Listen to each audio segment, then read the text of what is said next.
God bless you all. So welcome to your chemistry classes again, and we are in the part 4 of the chapter chemical reactions and equations.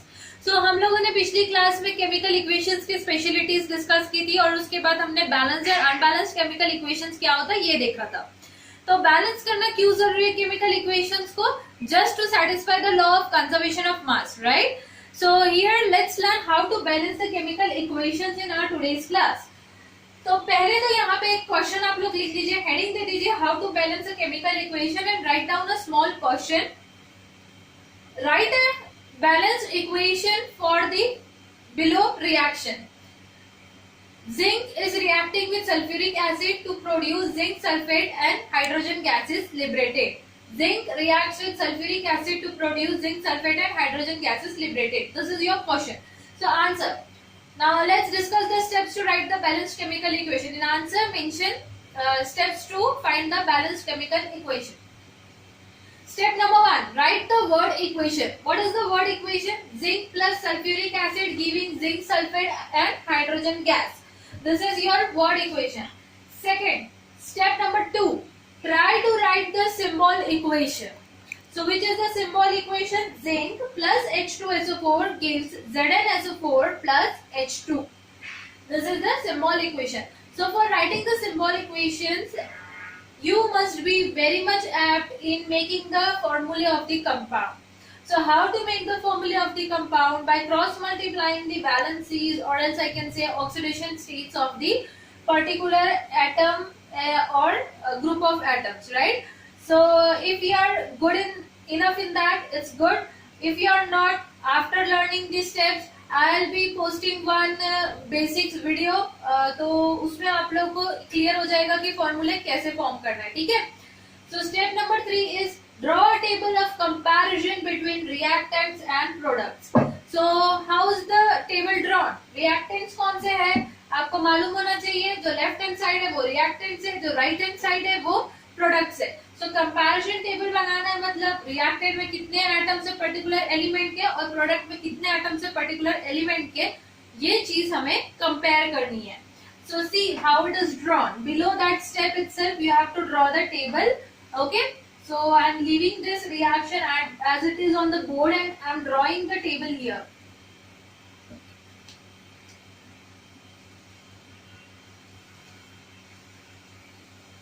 There will be 3 columns in this table. The first column will be element, right? Name of the element.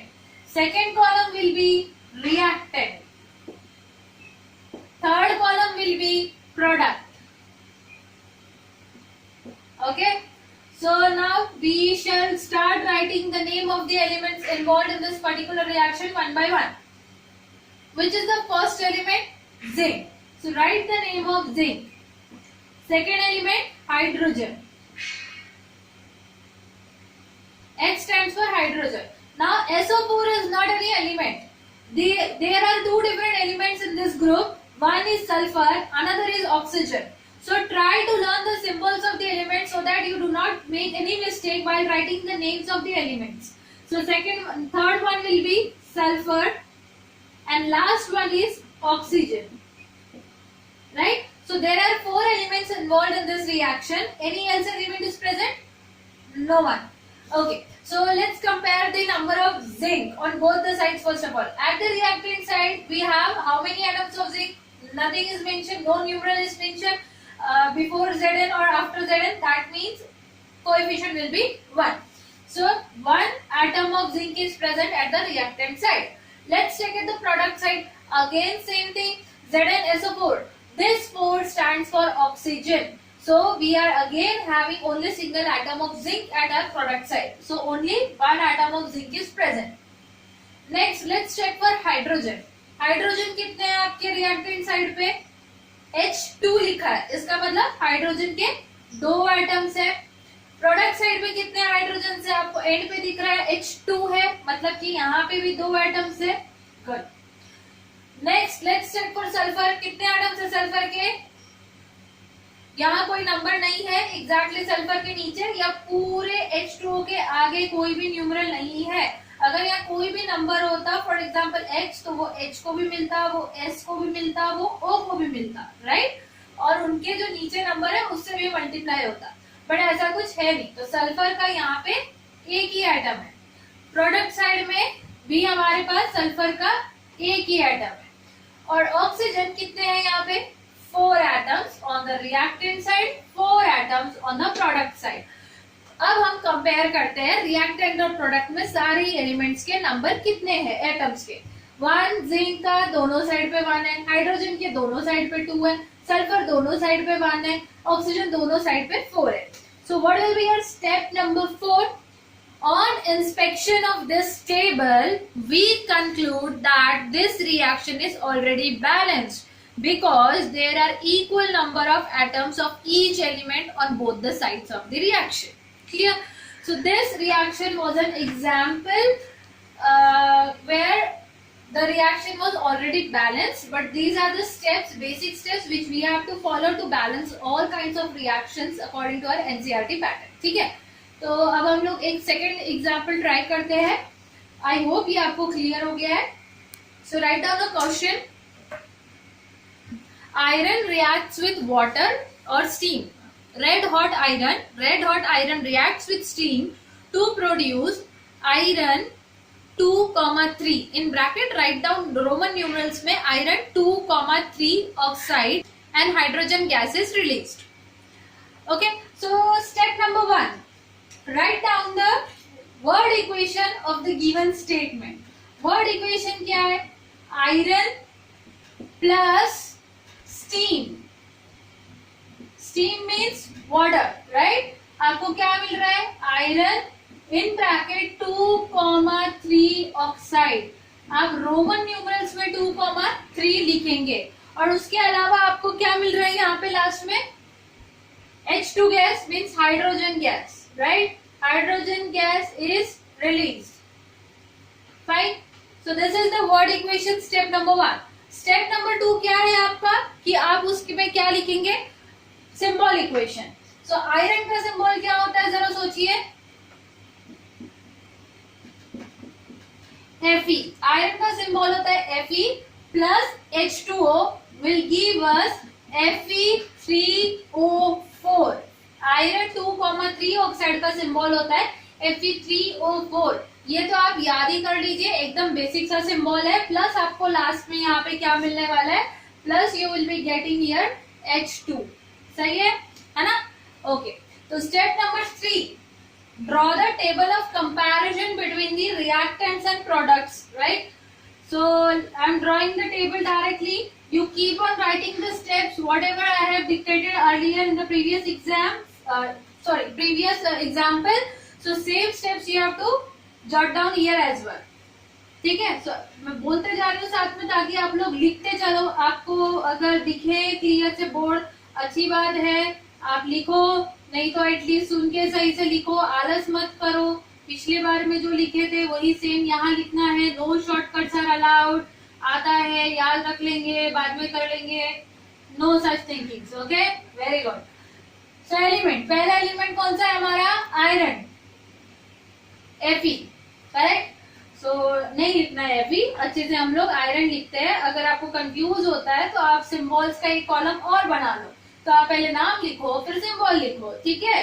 तो मैं अभी directly आपको symbol लिख के explain कर देती हूँ। Fe, it will give, then we have hydrogen, then we have oxygen. At least आप लोगों ने कौन से एलिमेंट्स इन्वॉल्व है ये सही से पहचानना सीखना है।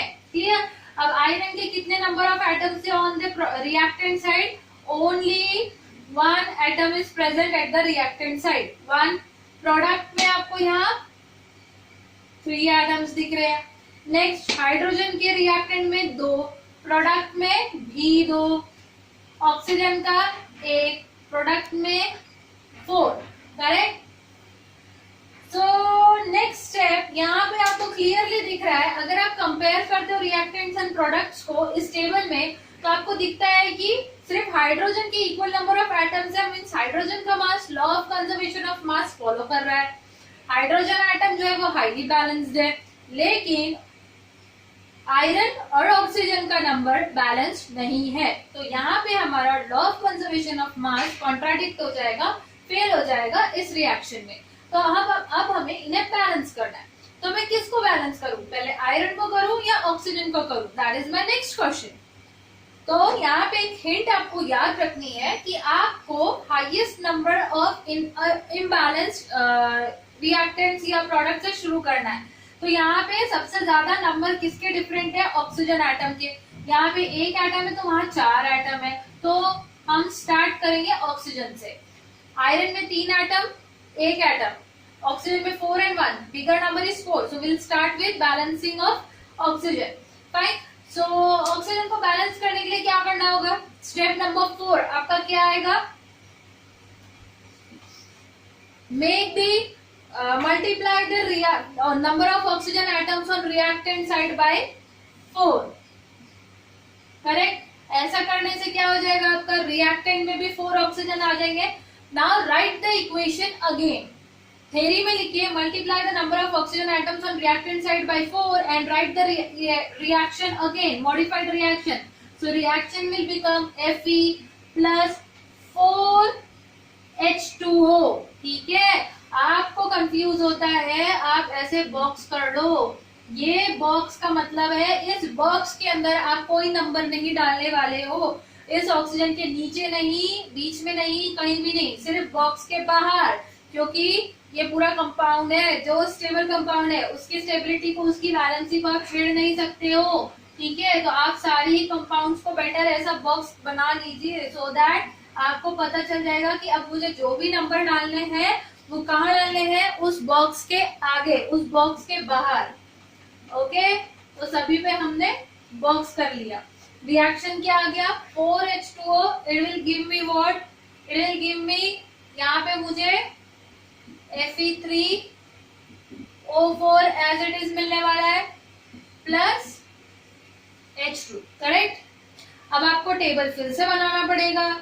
अब आप जैसे ही टेबल फिर से बनाते हो, आप कंपेयर करोगे Fe, H एंड O को। ओके, तो आपको क्या मिलने वाला है, रिएक्टेंट पे Fe1 है, प्रोडक्ट पे Fe3 है। हाइड्रोजन कितने हो गए, 4 into 2 8, नया नंबर। यहाँ पे क्या है, हाइड्रोजन का नंबर 2। ऑक्सीजन कितने हैं यहाँ पे, 4, यहाँ पे कितने हैं, 4। So now oxygen is balanced, but what about hydrogen, hydrogen unbalanced हो गया। तो आप क्या करोगे, हाइड्रोजन को 8 लाने के लिए अब आप प्रोडक्ट साइड पे हाइड्रोजन को मल्टीप्लाई बाय 4 करोगे। Correct, so write down in theory we'll multiply the number of hydrogen atoms by 4 on the product side. So new equation will be as follows. तो फिफ्थ स्टेप में आपको नया equation मिलेगा कुछ इस तरीके से। यहाँ पे क्या होगा, इक्वेशन में आगे 4 मिल जाएगा आपको,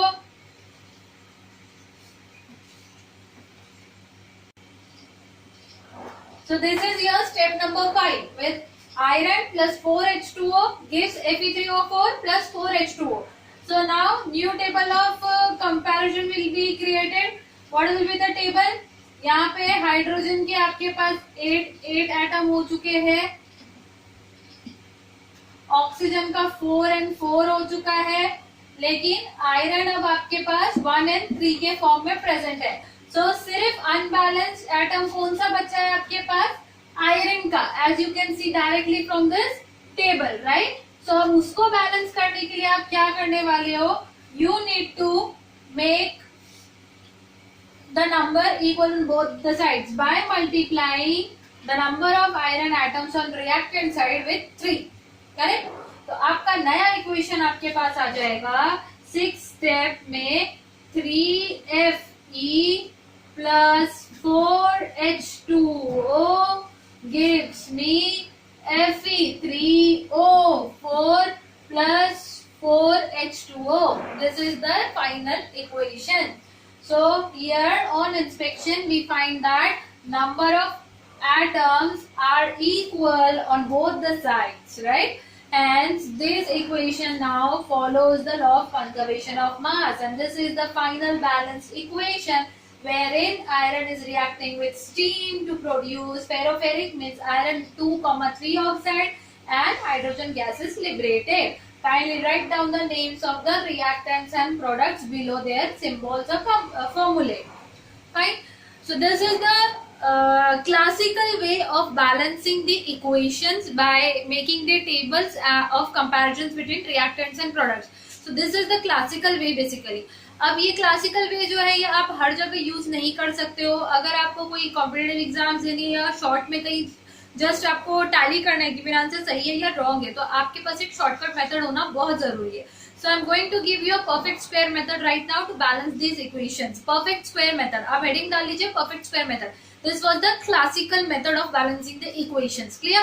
This method is used in the NCERT and if in your board exam such kind of things are asked, अगर पूछा है 2 मार्क्स या 4 मार्क्स के लिए कि बैलेंस करके दिखाइए स्टेप वाइज इक्वेशन को, तो आपको ये मेथड यूज करना है. और else simply balance the equation. Right the balance equation is आज in the exam for 2 marks. 2 equation दी रहती है वर्ड फॉर्म में, जिसको आपको सिंबल फॉर्म में लिख के उसको डायरेक्टली उसके आगे न्यूमरल डाल के बैलेंस करके लिख देना है. ठीक है, तो हम देख लेते हैं कि परफेक्ट स्क्वायर मेथड कैसा होता है. तो परफेक्ट स्क्वायर मेथड के लिए आप यही सेम इक्वेशन हम ट्राई करते हैं. तो ये आपका परफेक्ट बैलेंस मेथड है. इसमें आप तुरंत से इक्वेशन लिख लीजिए सिंबल फॉर्म में डायरेक्टली. आपका जो पिछला इक्वेशन था Fe plus H2O gives Fe3O4 plus H2. ठीक है, स्केलेटल इक्वेशन लिखेगा अनबैलेंस्ड वन. अब पिछले इक्वेशन में आपने चेक किया होगा बैलेंस करने के बाद हमको क्या मिला था 3Fe plus 4H2O. तो जो कंपाउंड्स थे हमारे उनके आगे कुछ ना कुछ कोएफिशिएंट लगा था. फाइनली जो बैलेंस इक्वेशन था उसमें तब जाके हमारी इक्वेशन बैलेंस हुई थी. करेक्ट. तो हम कर क्या रहे थे, जो हमने क्लासिकल मेथड फॉलो की थी वो मेथड फॉलो करके हमने ये कोएफिशिएंट ढूंढ के निकाले थे कि क्या वहां पे नंबर हम लगाएंगे जिसकी वजह से हमारी इक्वेशन बैलेंस होने वाली. तो इन शॉर्ट हम क्या करेंगे, उतना स्टेप वाइज जाने की बजाय हम लोग डायरेक्टली ये कोएफिशिएंट ढूंढने की कोशिश करेंगे. After all what is the logic behind finding this coefficients, कि उसका नंबर दोनों साइड इक्वल होना चाहिए पर्टिकुलर एटम का, है ना. तो हम क्या करते हैं, हमारे इस परफेक्ट बैलेंस मेथड में जो इक्वेशन स्केलेटल इक्वेशन लिखी है इसके हर एक कंपाउंड के आगे कुछ कोएफिशिएंट्स दे देते हैं A B C and last में यहाँ पे डी. ओके, अब मैंने A B C D 4 coefficients दे दिए. अब हम लोग क्या करने वाले हैं, अब इक्वेट करने वाले हैं. For Fe iron, reactant side पे कितने नंबर है आयरन का, ए. और प्रोडक्ट साइड पे कितना आयरन है, equals to 3 into C, 3 times of C, right? This C is given to each and every single element. उसके नीचे कोई नंबर है तो उससे भी मल्टीप्लाई होता है, प्लस नहीं होगा मल्टीप्लाई होगा. अब ये दोनों A और 3C एक्चुअली इक्वल होना चाहिए. अगर हमें ये इक्वेशन बैलेंस करनी है तो A और 3C का नंबर इक्वल होगा by law. Correct. So we are assuming it. ठीक है, जैसे आप रियल नंबर्स में रैशनल इरेशनल प्रूफ करने की कोशिश में क्या करते हो, कॉन्ट्राडिक्शन लेते हो, इरेशनल नंबर को रैशनल प्रूफ कर देते हो, बोलते हो, तो वैसे ही इसको इक्वल हमने बोला है. Next for H hydrogen. ठीक है, हाइड्रोजन के लिए रिएक्टेंट साइड में कितने हाइड्रोजन है, 2 into B, twice of B. Correct. B multiplied by 2 must be equal to product side पे 2 into D. सही है ना. तो एक्चुअली क्या आ गया, 2 cancel, B equal to D. Correct. ठीक है, this is your equation 1, this is your equation 2. Next for oxygen O, what is your comparison, reactant side पे B है, B number of oxygen atoms, product पे कितना है 4 into C. सही है, 4 into C. So this is your equation 3. ठीक है, तो इस तरीके से हमें यहाँ पे 3 इक्वेशंस मिली है. अब आप क्या करोगे, let any of this coefficients equal to 1. किसी भी कोएफिशिएंट को आप उठा के 1 रख दीजिए. फॉर एग्जाम्पल मैंने इसको यहाँ पे C को 1 कर दिया. Let C equal to 1. मुझे क्योंकि इजी दिख रहा है C को 1 रखना, C को 1 रखते ही B की वैल्यू 4 आती दिख रही है, C को 1 रखते ही A की वैल्यू 3 आते दिख रही है. तो मैंने क्या किया, स्मार्ट वे यूज किया कि कौन सा कोएफिशिएंट 1 कर दो जिसकी वजह से मुझे होल नंबर में उसके सामने वाला कोएफिशिएंट मिल जाएगा तुरंत से. आप चाहते तो आप a को भी 1 रख सकते थे, a को 1 रखते तो आपको c क्या मिलता है 1/3, तो कैलकुलेशन थोड़ी लेंदी हो जाती, हम उसको भी सीख लेंगे, लेकिन अभी हम डायरेक्टली क्विकेस्ट मेथड ट्राई करते हैं। So c equal to 1, c equal to 1 किया, अब पुट कीजिए इक्वेशन 1 में, ठीक है। तो वहां पे जाके मैं उसको सॉल्व करके दिखाती हूँ आपको कैसे होने वाला है। c इक्वल टू 1 है, देयरफॉर a इक्वल्स टू क्या हो जाएगा 3 इंटू 1 इक्वल्स टू 3, a मिल गया आपको 3, करेक्ट। अब ये इक्वेशन तो सॉल्व नहीं होगी, b d है तो b चाहिए पहले तो यहाँ पे आते हैं, b equal to 4 into 1, therefore b equal to 4 मिल गया आपको। अब इसको उठा के आप कहाँ पुट करोगे इक्वेशन 2 में, देयरफॉर b इक्वल टू 4 है तो d इक्वल टू 4, करेक्ट, ठीक है। तो आपको सारे के सारे कोएफिशिएंट्स मिल गए। अब क्या करेंगे आप फाइनल इक्वेशन लिख लेंगे, तो फाइनल इक्वेशन कैसे लिखोगे, a की वैल्यू 3 तो आप पुट करो उस इक्वेशन में, तो आपको क्या मिलने वाला है 3fe प्लस b की वैल्यू क्या है यहाँ पे 4, तो 4h2o गिव्स Fe3O4 के आगे c की वैल्यू हमने ली है 1, राइट, तो 1 को लिखने की जरूरत नहीं है, डायरेक्टली Fe3O4 प्लस d की वैल्यू कितनी है 4h2, this is it, correct. So this is the way to balance a chemical equation by using a perfect balance method, जिसमें गलती के चांसेस बहुत कम होते हैं। ये शॉर्ट में इजी है, फर्क कुछ नहीं है, लॉजिक वही है, क्लासिकल मेथड है, बस हमने इसको क्विकली शॉर्टकट में किया है, वो हमने पूरे स्टेप्स लिख लिख के वहां पे थ्योरेटिकली सॉल्व किया था, क्लियर। अब जैसा कि मैंने बोला था कि a को अगर हम 1 करते हैं तो कैलकुलेशंस कैसे चेंज होती, तो हम उसको चेक कर देते हैं। I am erasing this thing, I hope note down कर लिया है आपने, okay. So let a equal to 1, ठीक है, a इक्वल टू 1 किया, तो a इक्वल टू 1 होते ही क्या होने वाला है 1 equal to 3c, therefore c equal to 1/3 आ गया। अब हम जाते हैं b के पास, b इक्वल टू क्या होने वाला है 4c है तो 4 into 1/3 which is equal to 4/3, तो b मुझे क्या मिल गया 4/3। अब d, तो b equal to d equal to 4/3, ठीक है। तो आप देख पा रहे हैं कि मुझे सारी ही न्यूमरल्स एक्सेप्ट a सब के सब फ्रैक्शन में मिला है 1/3 4/3 4/3। अब आप पूछोगे कि क्या ये वैलिड है, आंसर तो ऐसा नहीं था, सिर्फ 4 था 1 था, तो ये ऐसा कैसे हो गया। तो इक्वेशन में एक बार पुट करके हम चेक करते हैं कि क्या होने वाला है, ठीक है। तो इक्वेशन में मैंने सपोज पुट किया इन सबकी वैल्यूज को, तो Fe a कितना था मेरा 1, मतलब कुछ नहीं लिखेंगे तो भी चलेगा।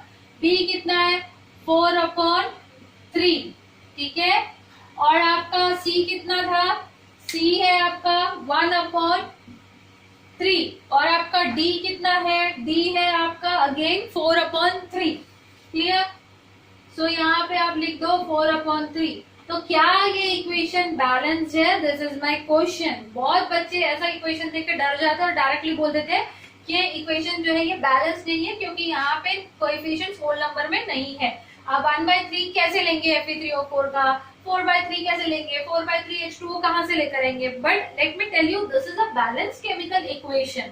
हम लोग कभी भी कंपाउंड्स का जो अमाउंट है वो गैसियस कंपाउंड है तो वॉल्यूम्स में लेंगे, या फिर हम लोग उसको मोल्स में कंसिडर करते हैं, तो 4/3 मोल इज एक्चुअली पॉसिबल, ठीक है। जैसे 4 मोल है 4/3 is also possible, so this is a balanced equation. But to remove your confusion, one important step you can do here is that आप सभी कोएफिशिएंट्स को 3 से मल्टीप्लाई कर दो, ठीक है। देखो आप रिएक्टेंट्स में भी 3 से मल्टीप्लाई करोगे, प्रोडक्ट्स में भी 3 से मल्टीप्लाई करोगे, इक्वल नंबर दोनों साइड मल्टीप्लाई हो रहा है, तो according to law of algebra क्या होता है, equals on both side get cancel, right. तो कोई फर्क नहीं पड़ता है, इक्वेशन बैलेंस ही रहने वाली है। तो मल्टीप्लाई ईच टर्म विथ 3, या फिर आप कोएफिशिएंट्स में ये काम कर सकते हो, जैसे यहाँ पे 1/3 आया, 1 लाने के लिए मल्टीप्लाई बाय 3, तो 1 इंटू 3 तो 4 इंटू 3 करोगे ये भी आपको 4 मिल जाएगा, इंटू 3 करोगे तो a आपको 3 मिल जाएगा। तो आपका इक्वेशन क्या आ गया, जैसे ही मल्टीप्लाई बाय 3 किया 3Fe 4H2O and 1Fe3O4 plus 4H2। आखिर आपको वही बैलेंस इक्वेशन पहले वाली मिल गई जो हमने शुरुआत में देखी थी। सो दिस इज द वे। अब आप समझ गए कि आप कोई भी कोएफिशिएंट को 1 कंसिडर करो, आंसर तो आपका 100% सही आने वाला है। सिर्फ मैथमेटिकल कैलकुलेशन और सही सब्स्टिट्यूशन ये सही होना चाहिए। अब ये आपके हाथ में है, इसको कैसे सही करना है। बाकी जो मेथड है वो 100% वेरीफाइड है, हर एक इक्वेशन के लिए सही है, ठीक है। अब at the end I will be sharing few homework questions for balancing of the equations. Try to solve these questions through classical method as well as perfect balance method. Okay, so that's enough for the day. Thank you and have a good day.